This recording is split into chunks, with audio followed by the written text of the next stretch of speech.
Welcome to the Meat and Potatoes podcast. I'm joined by Chris Hicken, who is the founder and CEO of Nuffsaid. How are you? Doing great, Garrett. Thanks for having me on the show. Pleasure to be here. Yeah, thank you. I like the company name, Nuffsaid. Where did you get that from? Yeah, we did a lot of market research picking the name for this company. We wanted names that had something to do with information and communication. So we tested about 24 names, and Nuffsaid was the clear winner, but probably not for the reason that you'd expect. Nuffsaid got almost 100% polarity on responses. Either people loved it or hated it. And for me, as long as you have some kind of an emotional reaction to the name, I'm a fan. So the fact that half the people hated it, I was delighted with. So that's how we arrived at the name. Gotcha. Cool. Yeah, kids hate that word, Nuffsaid. I know when Perfect. I love it. That's enough said. All right. So why did you start the company and where did the idea come from? Yeah, the idea, so the genesis of the idea happened when I was at User Testing, which is the previous company I worked at. I was president and COO there for about 8 years. User Testing, an enterprise software company. We actually, interestingly, interacted quite frequently with Qualtrics, which is another company kind of in the customer experience space located in Provo. I'm sure you've covered them many times on the program. So at User Testing, what I found was over time, people were spending more and more hours in the office, sometimes 12, 13, 14 hours a day, but people were getting less done than they ever had. And when I started spending time coaching people, what I realized was that people were being bombarded with information and distractions and notifications. And it was really hard for people to focus on the work that mattered for their job. And so I started thinking, like, would it be possible to build software to help do some of the coaching that I'm doing with people individually to help them, look at their entire workspace and then prioritize the stuff that mattered for their job. So that's where the idea came from. And, after I came up with the idea, I started pitching the idea to investors, before I had done any work on it, just to see how they reacted to it. And it was kind of overwhelmingly positive. So that's kind of what led me to get the company started. All right. So give us some examples of how it will work and currently does work to improve people's workflow and ultimately their lives, right? If you get more done faster, quicker, you're generally happier. So I'm going to take us all the way back to the problem again, which is the problem is that we are overloaded with information and communication at work.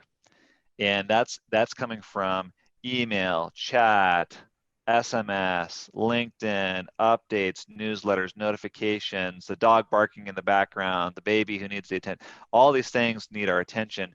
And the human brain isn't good at looking at 50 different things and figuring out the one that matters. There's a whole category of companies who see this problem and are attempting to solve it. So that category is called productivity apps or productivity tools. And the goal of most productivity apps is to help you get more stuff done in your day. And my view on productivity and what I've seen as an executive is that giving people productivity tools means that rather than getting 20 useless things done in their day, they're going to get 25 useless things done in their day. So in that respect, I have very little interest in solving a productivity problem. But what I'm really interested in doing is helping people solve the problem of focusing on the work that matters. So our vision for the company is to build an AI-powered brain that sits on your shoulder, understands who you are at work, what department you're in, what your goals are, and with that understanding helps you to focus on the work that matters. So that context is important because now I'll answer your question, which is how will it actually work?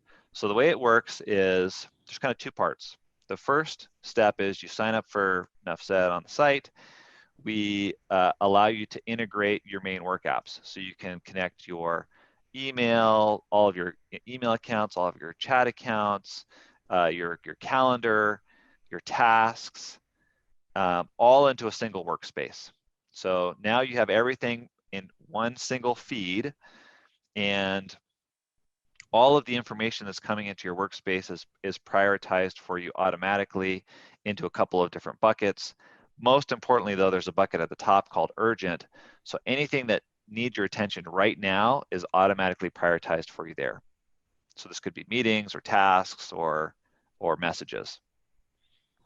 Then once you're in that product and using that on a regular basis, you can add on a Teams module for your department. And by the way, the first module that we're building is for customer success or account management. When you plug in the Team module, Nuffsaid integrates with additional apps in your department's normal workflow. So in the case of customer success, we're integrating with your CRM, which might be Salesforce, with your customer support tool, which might be something like Zendesk, with your product ticketing module, which might be something like Jira. And then that product, the brain synthesizes all that information in real time to help you feed you information, which is tasks, alerts, and activities that you need to do right now to reduce risk in your portfolio. So that kind of completes the picture. You know, we in terms of category, we call ourselves a workflow intelligence company, which is kind of a new category because we're not workflow and we're not just intelligence. We're actually the combination of the two together. So help you prioritize your workflow, but also help you think about what matters for your job. Yeah. So you've decided to tackle a pretty big bear. We're going after a really big problem. Yeah, which is part of the reason why we had to raise so much money up front to get this thing launched. Yeah. All right. Well, it sounds great. And I'm, visualizing all the stuff that we use, and we're just a small nonprofit, and I can imagine that there's, poor saps out there that have 15, 20, maybe even more. Very common. And if you think about the life of someone in sales or customer success, for example, who are focusing early on, not only do they have to deal with many different communication channels, they're also having to deal with actively manage 50, 100, sometimes more relationships at a time. Yeah. Both, customers, current, former, and then employees. Perspective and employees. That's right. Yeah. Wow. Cool. So how did you get your start in software development, software engineering? So well, it's kind of an interesting story. On LinkedIn, I put that I was born an artist, schooled in engineering, and have worked as a business leader. I actually thought I was going to be an artist. So I kind of my regular activity at home growing up was drawing and painting. And then when I applied to colleges, and by the way, so I was also interested in computers as well, but when I applied to colleges, half of them I applied for an art degree and half I applied for a computer science degree. And I ended up getting into Cal Poly, which was my favorite school. It's a technical school in California. And I ended up studying computer science, but that itch for art still was with me. And so my first job out of college was I basically ran the website for a company called headsets.com at the time. And so I was both doing, front and back end engineering, but I was also doing all the design for the site as well. So that the entire site was designed by me. So that's how I got my start in computer science and programming. And I think one of the things that I realized early on was that although I was a good developer, I wasn't the best, and it was going to be really hard for me to be the best. So that's when I started kind of looking for other ways where I could make contributions and be one of the best out there. And that's where I ended up landing in kind of just general company building and ops. And so I was general manager at headsets.com and then president and COO at user testing. Wow. So you're a Swiss Army knife in regards to you can design and build, and that probably helps you as the CEO and founder of a software company. It does. It lets me have technical conversations fluently with engineers, but I have to say, I do have two world-class partners, co-founders at Nuffsaid, Nick, who is my head of partner and head of product, and Hurry, who is my partner and head of engineering. They manage all the product and engineering, and they're just I mean, they're as good as I am, they are way better. Awesome. Cool. So over the years, you've done a lot with startups and growing companies, and you've been a mentor and advisor to several in the past and currently. And then I would assume you have mentors and advisors yourself. So how does that work when you're able to live in both worlds, where you're able to help people, give them advice and mentorship, and then how do you kind of receive it when it's your turn to learn? Well, let's start with the second part of the question first. So my philosophy on mentorship is, and I learned this from actually one of my mentors, which is it's really good to have three different types of mentors. One mentor is your age doing something similar to you. That person's important because you can have kind of real talk about, what's happening in life, what are some of the current tactical challenges that you're encountering. You can vent frustrations, you can solve problems together. And so you want to have someone who's about your age or about your level of experience. And then you want another mentor who has the next job that you want. So this person might be 3 to 5 years ahead of you. And this person is going to help you navigate and see around some early corners that you just can't see in your current role, to help you avoid pitfalls, to help you think strategically about how to grow your career. And then the third mentor that you need is someone who's much, much older and experienced, someone who's like, who can call you a child, with a smile, and put life into perspective, the kind of the big picture perspective of like, I know you're focused in on work right now, but this is what the whole world has to offer, and this is how you should think about, valuing different things in life. So I've organized my mentoring life around those three concepts. So I have a couple of people my age, a couple of people that are ahead of me, and then three guys who are much older than me. And I do, in terms of how I schedule those, I've got regular either monthly or quarterly meetings scheduled to meet with those people. Yeah. And it just makes it, makes it easy to remember to have those conversations. In Yeah. terms of, yeah, go ahead. Well, that's interesting that you've got it down to that much of a science and you've got it planned and regulated. That's great. It's one of the best investments I've made in my entire life, learning from other people's experiences. In terms of giving advice, I find that I have offered to be a mentor for a lot of people.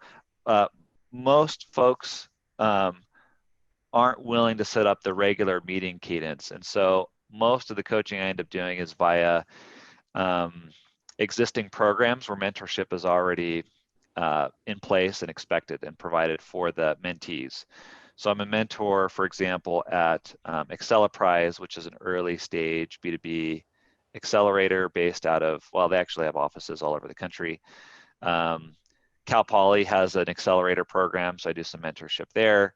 And then regularly I'm referred entrepreneurs who want help thinking through fundraising or how to select an investor or how to think about go-to-market strategy. So fundraising is one of the things that I'm kind of best at. And so a lot of the mentorship that I give to early stage founders is just, how do you think about raising money, especially in the early stages? Awesome. Very cool. Yeah, it's always interesting with the older mentors because they either don't give a damn anymore,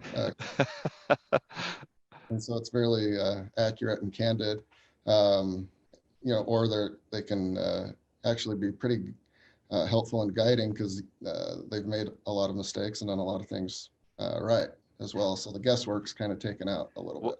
What I love about the older mentors, which are both for me, both men and women, is they can tell you you're an idiot and not have to worry about protecting your ego. And you just need a little dose of that on a regular basis so that you don't get too full of yourself. And they can do it in only a way that, like you said, someone who's been there, done that, is retired, they've made it. Only that personality type can give you that kind of feedback. Yeah, it's really good. So in some of your other writings on your website, you've got a diagram of power users and champions, but I'll let people find that on their own. But what products, I guess technical and then maybe even non-technical like consumer goods or something, are you a power user of? Yeah. I so because of my natural orientation around organization, I am a power user of all of the existing productivity tools. So anything having to do with communication, so Gmail, Slack. I've used all of the different um, tasking tools, Microsoft To Do, Asana, Wunderlist, um, Trello, uh, whatever my current tasking tool is. I'm a super power user of, and of course, because I'm an artist, I'm a super power user of a bunch of the Adobe products. So um, you know, uh, Adobe, Photoshop, XD, Illustrator. I'm really strong in those as well. And of course, um, you know, have, because of my previous role, I'm also pretty strong in Excel, building models, and really complex spreadsheets. Yeah. And then are there any that you're glad you don't use anymore? um, well, uh, most products that I start using, I stop using. So I would say 90% of them, there's nothing that stands out, but if there's a product that I'm trying that's not working for me, I drop it pretty quickly and don't invest too much time. So I don't really have any hate relationships with any of those products because I don't invest enough time to get to that point. Yeah, that's good. All right. So on the flip side, who are going to be the champions of Nuffsaid? So, this vision that I talked about of building AI powered brains for the world, it's too big of a problem for an early stage company to solve for everyone. So we have to focus. And the first brain that we're building is for the customer success or account management department. And so our initial champions for this product will be people who do those roles. So specifically customer success managers, directors of customer success, and then we'll do a lot of our sales into the top leaders of that function, which would be chief customer officers and VPs of customer success. So those are the folks that we expect to be the initial big champions for Nuffsaid. Yeah. And I guess you're like, you've seen it happen a bunch, and I have as well, where there will be a bunch of people using something and then they start chirping up, and the poor person being chirped at eventually capitulates or just, uh, and I found that works a lot better. I've been on both sides where it's like, okay, here's the credit card, we can try that Yep. as well. But I like the upsurge and the upswell a little bit better I'm, than. and here's the thing: our kind of personal product, that we're building for personal use, will be, very inexpensive. So anyone who wants to use it can try it for, low risk. The Teams product, the AI powered brain, will be more expensive, but of course we'll be selling that into a VP, and they've got quite a bit more budget. Yeah, yeah, it's interesting, and it's cool that you've kind of dialed in and broken down who's going to buy what, when, and how, and where, and there's definitely a process to it. So we've talked about a lot of things, a lot of tools, and a lot of experience that you've garnered over the years. And I'd be interested in, just you with your brain. You can't use your AI tools or anything. How you eventually, compartmentalize how you're going to absorb all of this information. Because a lot of times it's contradictory from people that you like and respect. This is the way you do it. I guarantee this is the way you do it. And then somebody else is like, I guarantee this is the way. So you're trying to solve that problem for a lot of people, and maybe it's not a problem, but how do you eventually decide what path you're going to follow? Yeah, you're kind of, yeah, this is the problem where you get polar opposite advice from successful people, and you have to figure out which path to go down, right? Yeah. Um, so yeah, and then of course, I mean, that's kind of like as a CEO, certainly you probably have a lot of founders listening to this. One of the most common scenarios that happens, and I think what I try to do is understand the context from which the advice is coming from. So, for example, I look at is this person giving me advice because they grew an SMB business, or they grew an enterprise business? Were they selling into the engineering department, or maybe they're selling into the marketing department? Are they a fast growing company, so they had to cut some corners or not? What industry are they coming from? What region of the country were they building the company? So I just try to I like to learn from everyone's experiences. So I certainly listen to and accept the feedback.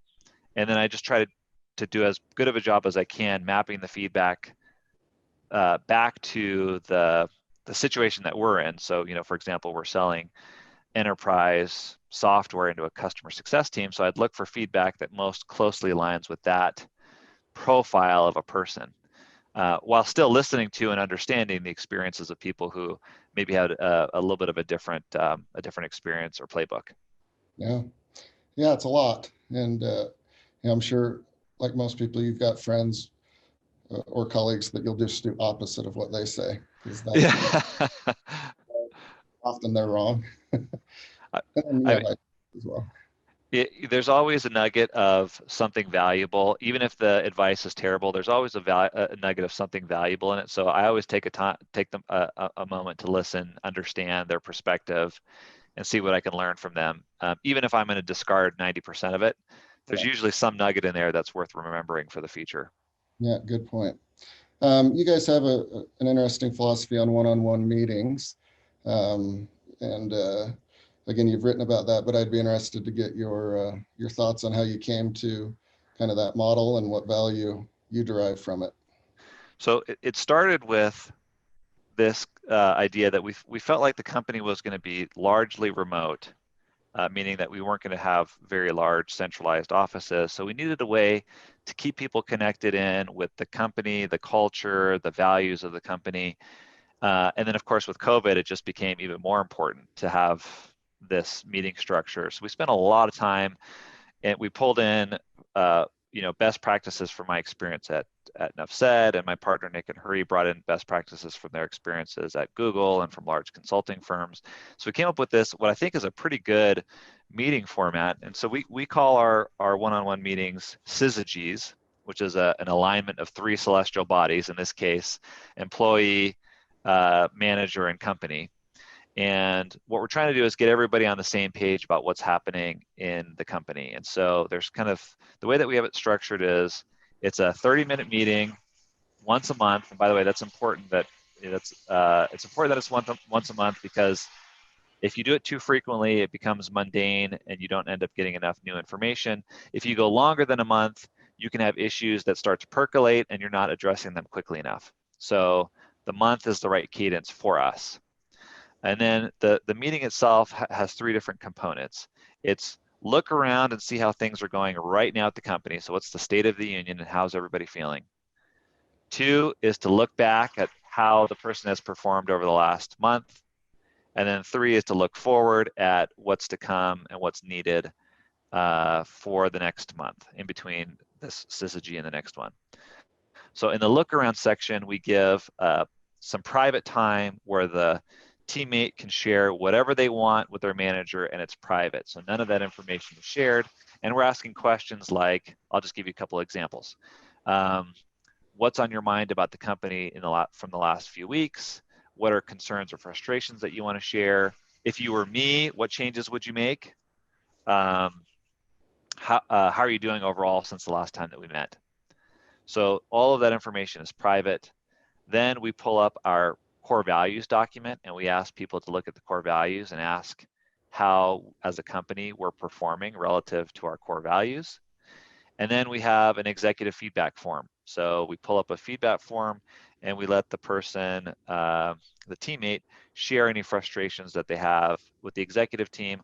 All that feedback is entered into a survey feedback form, and all of it is anonymous. So then that's kind of part number one. And by the way, so that feeds back to us regularly things that need to change or be improved about the company. So we're getting this kind of constant feedback loop.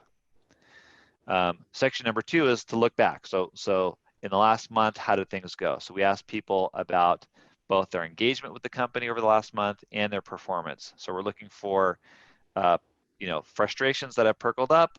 We want to address any performance challenges, and also if it looks like the person's losing engagement, we want to understand that quickly. So some of the questions we ask are things like, do you have the opportunity to do your best work here? Are you proud to work for Nuffsaid? Do you rarely think about looking for another job at another company? So those questions come up. And then on the performance side, we're asking things like, share a couple of performance highlights, and if there have been any misses along the way, the manager has an opportunity to call those out as well. And the last piece is look forward. The main thing that we're talking about here is, what are you blocked on? So let's make sure that those things get unblocked right away. And then we talk about long-term goals and career. So every month, everyone has the opportunity to look at and evaluate their career. Are they making progress towards their personal career goals? Everything is documented in a single spreadsheet. And so it also gives each person the opportunity to ask for a promotion or a raise, or if they feel like they've done something exceptional and they've earned some kind of recognition.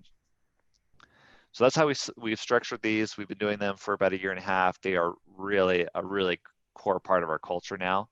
I don't know if this would work for everybody, but it works really well for us.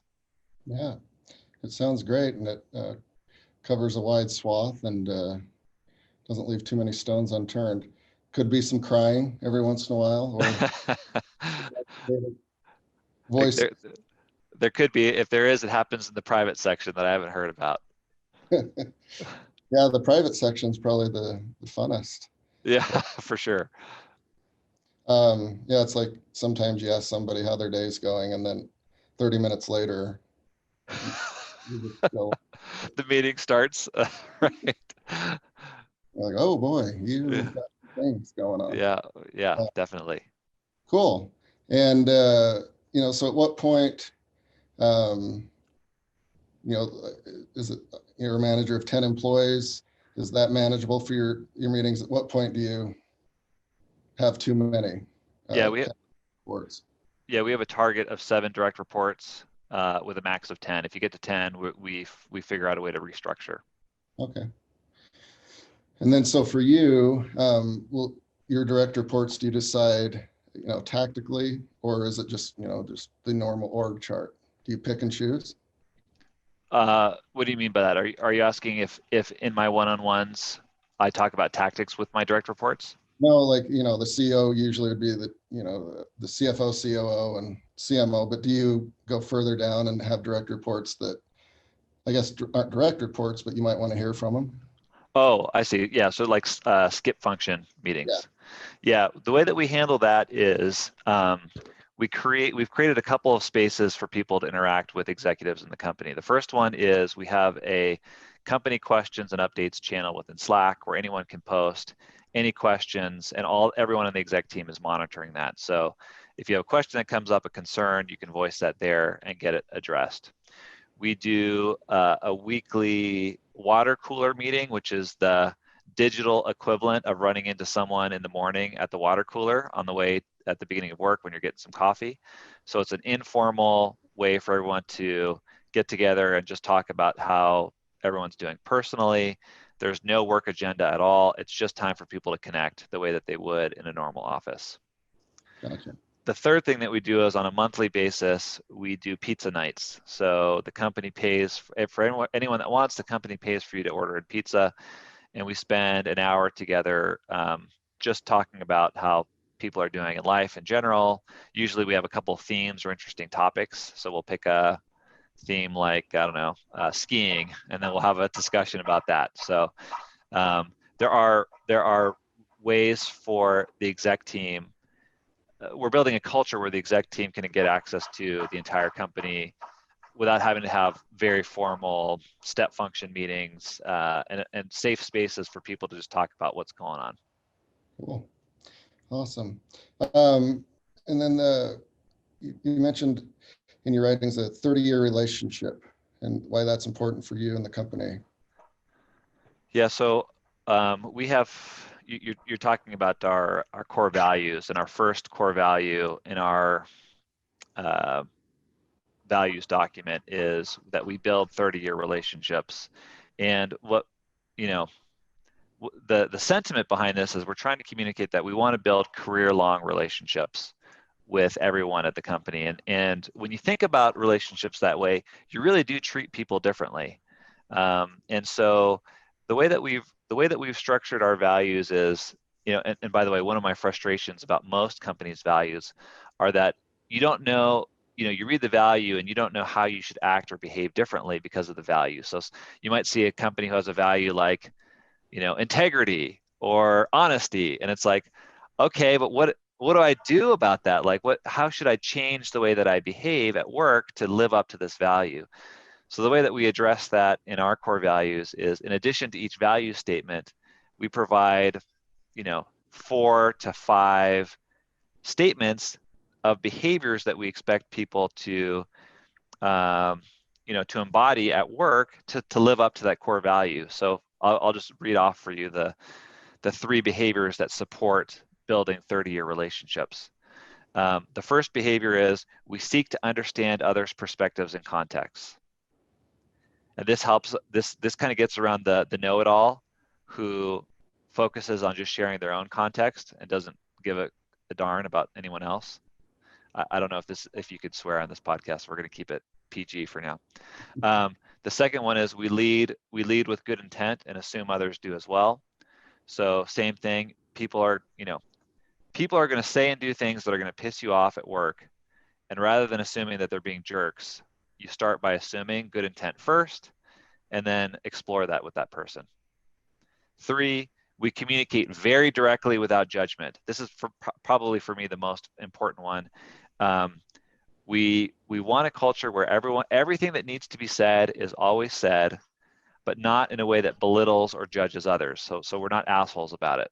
So, but we always communicate very directly with each other. 4, we share our strengths and weaknesses openly. This is driven very much by a guy named Pat Lencioni, wrote a book called The 5 Dysfunctions of a Team. He talks about how teams lose trust over time and how they build trust. And one of the ways that teams build trust is by being vulnerable with each other. And so we have a culture of kind of extreme openness about strengths and weaknesses. So extreme, actually, that all of the founders have drafted formal documents of their strengths and weaknesses and shared them publicly with the whole company. So anyone can read about our strengths and weaknesses. Wow. Very cool. And then the last one is we have fun and enjoy working together. So, we make an effort to play, have fun, make jokes, and enjoy. We spend so much time together at work. We want to make sure we do that. So with those 5 behaviors, we live up to the core value of building 30-year relationships. Yeah, I like that a lot. And, even though you're an entrepreneur and CEO, you're way dialed in on the HR and well, yeah. And relationships are interesting, right? You read one of those big biographies that are 500, 600, 700 pages, whether it's Rockefeller or Vanderbilt or whoever, and you wonder, how did the writer get all that information? And the answer is like tons of work and research and help. But those guys maintained relationships like you wouldn't believe. And it's all chronicled in their writings and their journals and their correspondence back and forth, because it was really important to them. And one for, I think, a lot of them, morally, and they're kind of duty and honor bound to preserve friendships instead of burn the bridges down. And 2, it was very lucrative for them to have as many friends and as many places as possible, but they didn't get lazy and stop correspondence. I'm sure there was times where, like, I don't want to write these 15 letters. They did, right? Yep, that's right. In a lot of ways, and I think we all benefit in reading about them because they did do that. And I think sometimes it's a lost art, and people don't put the value on maintaining those. So I thought that was really cool what you guys are doing. Well, let's just double click on those. I agree wholeheartedly with what you just said. How to Win Friends and Influence People, Dale Carnegie's book. Vern Harnish wrote a book called The Rockefeller Habits. Great book. Totally worth reading about. And I would say even today, the best executives, the best CEOs and leaders, they do prioritize relationships. Yeah. And they take time every week to make sure that they're dialing in those relationships. Yeah. Yeah. And you know when somebody's good at it, right? Because you feel like, Yeah. all right, I'm either loved or liked, or person's maintaining this relationship, and it's a big difference than the guy that'll helicopter in every once in a while, and people perceive that. Cool. One or two more questions, and then we'll wrap it up. But you guys recently raised 8.3 million. That's right. And from a General Catalyst, Gradient Ventures, which is Google's AI fund, Global Founders Capital, one of our favorites locally, Kickstart, amongst others. And you've got, as with all things, it sounds like a process and a plan on how to do that and best practices. For those that are going to do that at some point in their life or sometime in the next year, what are some of the best tricks and systems that you follow to get that money? Yeah, I actually when I'm mentoring uh, entrepreneur groups, we actually will dedicate a whole hour just to this topic. So we could spend a lot of time talking about this, but I'll just call out two things that I think are not intuitive for most early stage founders who are trying to raise money.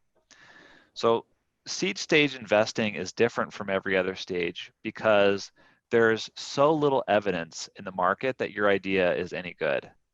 So the way that most founders pitch VCs at the seed stage is they go and they spend a lot of time talking about the product. The problem is that for VCs, they don't really understand your industry very well, and there's no evidence that your idea is any good. So they're left thinking like, okay, you have a cool product idea, so what? And so spending time on the product is probably the least valuable thing you can do in a pitch meeting, an early stage pitch meeting. But it's also the thing that most founders spend the most time on. So I think that's where most founders blow it on fundraising. The way that the two things that VCs are betting on the early stage are how big is the market size that you're going after, and how good am I willing to bet on you as the entrepreneur to solve this problem? So those are, and for that reason, those are the two most valuable slides in the deck, and those should probably be your first two slides when you're doing a pitch to the VC. And by the way, usually those are tucked as like the last two slides of most presentations.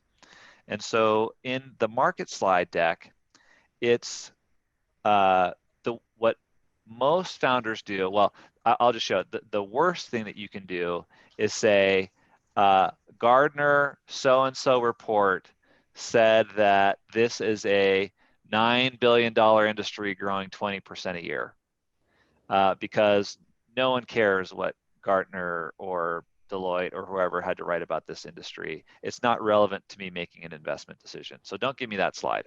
All right, so that's what investors would say.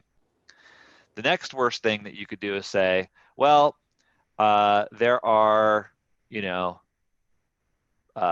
300,000 people in this space, and if I charge them on average $5 per month, then our total market size is this. That's also a super lame and lazy way to talk about market size. What investors really want to see is some deep thought that's been put into what the market is and how you're going to go after it. So a great market size slide says something like, okay, our first customer is very narrow. It's very targeted. Maybe it only has 10,000 people in it.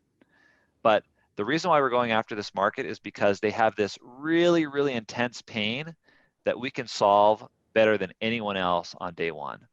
So we're going to keep it really narrow for that reason. Then we're going to take the success, and maybe we can only build a $50 million company from that first group. But then we're going to take our success from that group, and then we're going to grow the market to this new set of users who are connected to the first set of users that we're going after. That expands our TAM to whatever, Then we can build a $200 million company off of that because they have this tangential problem that we'll be able to solve. And then we'll take our success from that group and expand to the third group of users, which is enormous. That's what allows us to enter into a $1 billion plus market. So that's the kind of thoughtfulness that will show investors that you have deeply considered who the customer is, what the problems are, how you're going to be bringing the product to market, and how this thing eventually becomes very, very big. And here's the other thing, another pitfall for a lot of founders. If you can't show a very clear path to a multi-billion-dollar market, you're going to get an immediate no. I'm not saying it's fair, it's just the reality. So if you're showing a $500 million market, even a $1 billion market, it's just too small. It's not big enough. You're not thinking big enough. Yeah. So that's number one. And so, for example, in my pitch deck, I have slide number one is introduce the team. Slide number two is market size. And that's how I raised, our big round. Yeah. I like that. It slices it very deeply. And yeah, I've been on both sides of that, where I'm like, oh, here's the Gartner report, the bottom up. But when I have interns or people kind of pitch me on their ideas, or they'll come through here and I'll kick the tires on it. I had an interesting experience once that it's kind of a weird story, but a John Deere implement organization was going out of business and doing a big auction. So thousands of pieces of machinery as it relates to John Deere and harvesting food and moving dirt and equipment. And most people see a grain tractor, all right, that's a John Deere tractor. And if there's a knife spinning in the front, then that probably get wheat or corn or something. And then if it's pulling something, it's plowing. But there was hundreds, if not thousands, of bolt-on implements and a bunch of other things that made farmers' lives easier. So I was kind of picturing, whether it was an entrepreneur within John Deere who wanted to throw this in the product line, or it was a farmer who kind of built a company based on knowing that, like, all right, here's my pain point. I might be a soybean farmer. It won't relate to corn or wheat, but I know there's 10,000 soybean farmers. And if I can get this sold to John Deere, then I can, keep going more and more. And my guess is that it was just intuitive for these guys. They knew it wasn't the world's biggest market, but it was definitely big enough, and that they could work on it once they'd gotten that yes. It kind of opened my eyes to, just get in there and make it accurate to begin with, because you could do a total addressable market of everyone that needs to eat food, right? Like That's right. big market. And so yeah, I think it's been going on for a long time, and I think you're spot on in that. If you really take the time and get that slide down, it'll show that you're not lazy and that you're actually thinking through it. So I really thought that was cool the way you phrased that. Well, cool. This has been really fun and informative. And last question. So you guys are based out of Palo Alto, but you also have a Utah office. What was the kind of the decision behind that, and what are your plans for that office going forward? Yeah, so when I was at user testing, we interacted with the folks at Qualtrics quite a bit, and we were always jealous that they could hire someone who wouldn't be poached by Apple or Google or Facebook within 12 months. And for that reason, my wife and I were looking for a city outside of San Francisco to do company building. So we were looking at Salt Lake City and Austin and Denver, and Salt Lake City kind of fell in our lap. My wife was the chief revenue officer of GetPrime, which was acquired by Pluralsight last year. Yeah. And when we came to Salt Lake City, we fell in love and decided to make this the place that we were going to build. And so while much of our product and engineering hiring will happen kind of around the world, we plan to do the bulk of our hiring for all the go-to-market functions here in Salt Lake City. Cool. Well, we're glad to have you here locally, and appreciate your time being on the podcast today, and look forward to your guys' continued success. Love to have you on again a year and a half, and see how it's gone for you. Yeah, thanks. I also want to put in a plug, since we're here, put in a plug for Kickstart Ventures, who also invested in us. They are a Utah-based fund. They've been total rock stars for us. And so for any local founders who are thinking about pitching to early stage investors, definitely check out the team at Kickstart. They've been really amazing for us, and of course I've interacted with some of the biggest and some of the best funds in California, and I would put Kickstart right up there with anyone I've worked with in the past. Cool. Yeah, they're great. We've worked with them a lot, and they've laid a solid foundation for seed investing here in Utah. All right. Well, thank you, Chris. Appreciate your time. Thanks again, Garrett.